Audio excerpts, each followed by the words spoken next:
You open your phone and someone your age just bought a house. Keep scrolling and someone got the promotion, someone's engaged, someone's traveling, someone started a business that's already doing better than the thing you haven't even started yet. And you get this quiet sinking feeling in your chest, like a train pulled out of the station while you were still tying your shoes. And everyone else made it on. You're on the platform watching the lights get smaller. You don't even know where the train was headed. You just know you weren't on it. If you felt that, I want you to sit with something, and it's going to sound wrong at first. That feeling of being behind isn't actually telling you anything true about your life. It's more like a bug. It's a specific, pretty predictable glitch in how your brain figures out where you are, and once you can see how the glitch works, it stops having much power over you. And the fix has nothing to do with hustle, not waking up at 5 a.m., not downloading another app. It's about 100 years old. It came out of one of the least glamorous places you can imagine. And there's one part of it that almost everybody gets wrong. That one part is why people stay stuck feeling behind for years. I'll show you where it is. Let's start with why the feeling lies to you. Here's what behind actually needs to exist. You need a finish line, and you need to believe other people are closer to it than you are. A finish line and a comparison. And if you look at both of those, they're both kind of fake. Take the finish line first. Behind on what exactly? Behind whose schedule?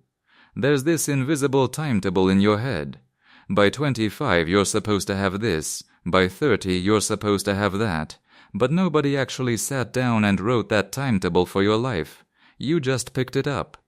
From your family, from people you went to school with, from 1,000 posts you scrolled past and don't even remember seeing. It feels like a law of physics. It's really just a bunch of other people's expectations that got into your head while you weren't looking. The comparison is even worse. When you feel behind scrolling your phone, you're not really comparing yourself to a person. You're comparing yourself to a highlight. Your whole life, including the boring parts and the doubt and the Tuesday afternoons where nothing happens, against the best 3 seconds somebody decided to post. You're going to lose that comparison every time. It's rigged. You can see everything backstage in your own life, and only the stage in theirs. So the whole feeling is built out of 2 broken parts. A finish line you didn't pick, and a comparison that was never fair to begin with. That's why you can't just think your way out of it. You can't argue with a feeling that's running on bad numbers. You have to change what you're measuring in the first place. And that's actually the exact problem a man named Alexei Gastev spent his life on. Not feelings, just measurement. Gastev worked in Russia in the 1920s, and he had a strange job. The country was a wreck, and his task was basically to teach huge numbers of people who felt completely overwhelmed how to actually get things done. He wasn't a therapist or anything. He didn't really care how you felt about the work. What he noticed was that overwhelmed people all kept making the same mistake, and it's the same one you're making with your life right now. They kept looking at the whole mountain. When Gastev watched somebody freeze up on a task, he could see they were staring at the entire thing at once. The whole job, start to finish. And their brain would just lock up, because the gap between where they were and where the finished thing lived was so huge it read as impossible. And impossible feels a lot like being behind. Too far back to ever catch up. His fix was almost annoyingly simple, and this is the first thing you can use tonight. He made people define the single next motion, not the goal, not the project. The next physical thing your hands are going to do. Where does your hand go first? What's the one movement? And the freezing would stop basically every time, the second the person quit staring at the mountain and looked at the one step in front of their foot. Now put that on top of feeling behind. Feeling behind is you looking at the whole mountain of your life at once. The house, the career, the relationship, the version of you that's got it all figured out.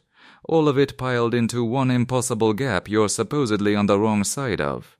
And your brain does the same thing the overwhelmed worker's brain did. It locks up. It reads the gap as too far, and too far comes out as that sinking feeling. So you do what Gastev's workers did. You stop measuring yourself against the finished mountain, and you define the one next motion. not get my life together, the one thing, send the one email, do the one workout, open the document and write the one paragraph. The mountain is not your problem tonight. The next step is the only real thing. Quick thing before I keep going, because this is where it actually starts to work. If any of this is landing for you, honestly the most useful thing you can do right now is hit subscribe, because this whole channel is about chipping away at exactly this feeling, one real step at a time, and I don't want you to lose the thread. Okay, back to it. Here's where almost everybody gets it wrong. This is the part I promised you. People here take one small step and they treat it like a consolation prize, like it's the sad slow option you settle for because you can't do the big impressive thing. So they take the one step, they feel a bit better for an afternoon, and then the next day they're right back to staring at the whole mountain, feeling behind all over again. The step was real. They just never changed what they were measuring against. They kept the fake finish line the whole time, and that's where it falls apart for them. Gustav understood something they didn't. To him, the single step wasn't a smaller version of some bigger thing. It was the actual thing. He didn't think you build a life by occasionally pulling off some impressive act. He thought you build it out of ordinary motions, done over and over, until the motion is basically who you are. The result takes care of itself. Your job is the input, the part you can actually control, the part that's in front of you right now. And that reframe is the whole escape, so let me make it concrete. Feeling behind measures you against an outcome. A house, a title, a number in your bank account. And outcomes are about the worst possible thing to measure your days against, because you don't control when they show up. You can do everything right for a full year, and the house still isn't there yet. So you did the work, and there's still nothing to point at.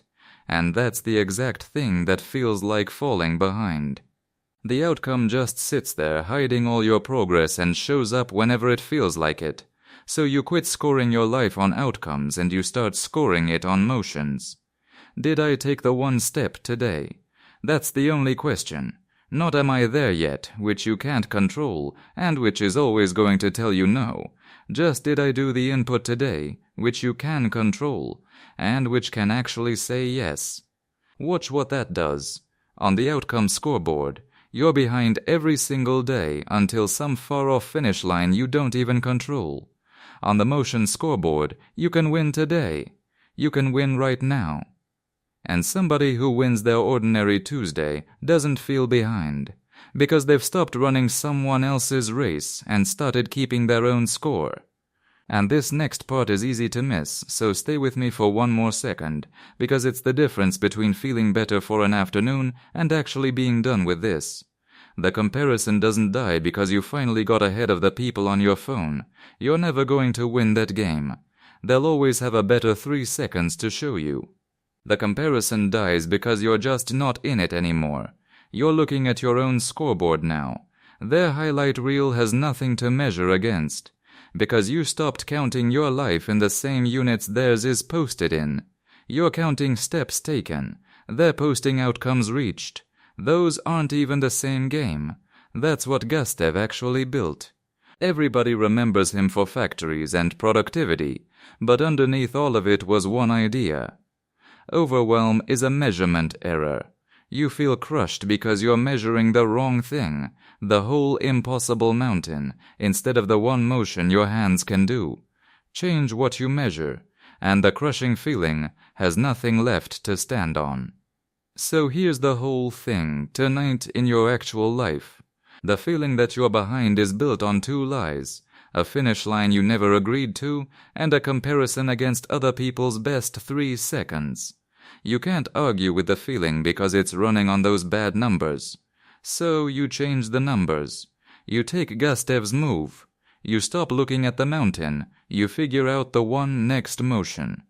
And you make that motion the thing you score yourself on, instead of the far-off outcome you can't control. You're not behind. There was never a real race. There was a timetable you picked up by accident, and a scoreboard rigged so you'd always lose. Put both of them down. Find the one step in front of your foot and take it. And according to the guy who taught a whole overwhelmed country how to get moving again, that one step isn't the small version of getting your life together. It's the only version there ever was. So don't get up tomorrow and go chasing a train that left without you. There was no train. Just find the one motion and go take it. If this untangled something for you, the next video is about why the morning routine advice you keep hearing quietly makes this whole feeling worse, and what to do instead. It's on screen right now.